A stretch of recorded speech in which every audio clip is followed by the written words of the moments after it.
Hello everyone and welcome back to a video that isn't in layer 2 for once. Let's talk about the best bell for PvE and the best way to get bell.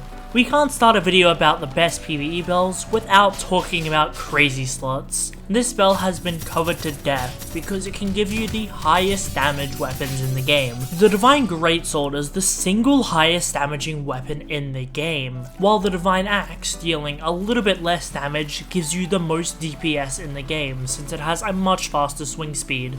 You might think Crazy Slots is the perfect bell, but there is a downside that's somewhat obvious. If you don't have good weight towards getting the Axe or Divine Greatsword, then you'll need to re-roll Crazy Slots multiple times. This can be quite annoying if you're doing a boss or trying to get fast completions. Although seeing as this is the bell that gives you the most damage, Crazy Slots is still very powerful. Sacret Field is the polar opposite of this, giving you massive damage reduction. If you don't know what it does, it spawns a massive AoE circle around you, where you can either get physical or mantra reduction. And mantra reduction is the main thing that you want to go for, as mobs obviously physically hit you. I've seen variants that can go beyond 50%. It's very good for hell modes for this reason, as you're effectively getting 50% more effective HP. The two main problems are, if you need to move around a lot, you won't be in Sacred Fields, and you get no direct damage buff from it. So I'd really only use this bell if I was making a hell mode build. Run It Back is kind of a jack of all trades for a combat bell. It's very good for clearing Bounder's Nest with no damage, can be used for time saves in layer 2, and can even let you clear out problem mobs during hell mode. While Run It Back is active, you'll take 0 damage, which is very useful. Although I believe you still lose your Chain of Perfection stacks if you get hit with Run It Back active. The main drawback to Run It Back that stops it from being absolutely broken is there is an upper limit to the amount of hits you can take or damage that you take before it just turns off and you start taking damage. So don't try to use Run It Back on Etheron's ult, otherwise you're just going to wipe. But this bell is still very useful, as you can go as far as you want while it's active and you'll get TP'd back. The next bell is a little bit of a curveball because it's specifically Corrupt Counter. Corrupt Counter, famously shown off by Punchy, can give you lifesteal with the amount of damage that you counter. So if you're clearing out Bounder's Nest and you get hit a bunch, you can lifesteal all that HP back. So it's very useful if you're in a pinch and need to get your health back. The main problem is it's a corrupt bell, so it's obviously quite hard to get.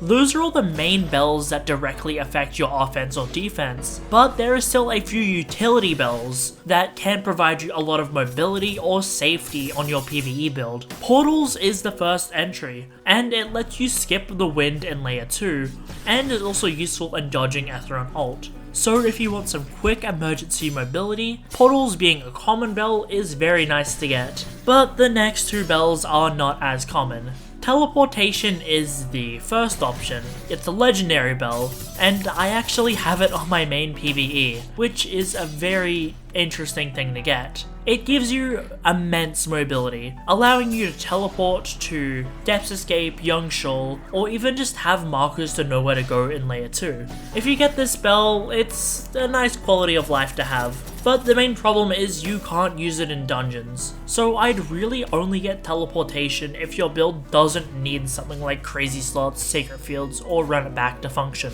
An example of this is my build, where I don't need Crazy Slots to still 2-cycle Chaser. The next bell is probably the safest bell in the game if you don't want to get ganked.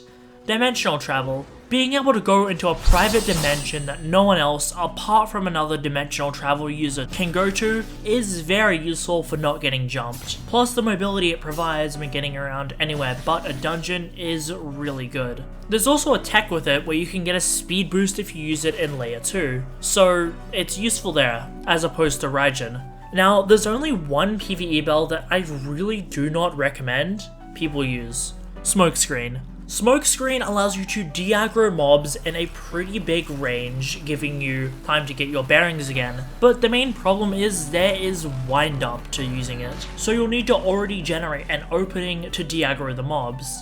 Plus, it doesn't last super long, and you can't really kill a lot of things during it. This is why, for hell modes, the only time you would use Smokescreen, I think Sacred Fields is much better, since it has basically no startup and just gives you flat buffs to your effective HP through defense. So what is the best out of all of these bells? Well, it really depends. You can either use a utility bell if you don't need the combat focused bells, crazy slots if you want the highest damage, Sacred Field or run it back for general survivability, or corrupt piano if you want lifesteal. Now let's quickly go over the best way to get Bell. In my opinion, the best way to get Bell in the game is to solo Duke, because you get Bell prog when you grip him and when you damage him. From my experience doing chases for Bell, Chaser is significantly slower unless you're already getting sub 5-minute time. Since Duke is in the overworld and can give you a chance to get idols or Sinner's Ash, he isn't the worst boss to do if you can fight him.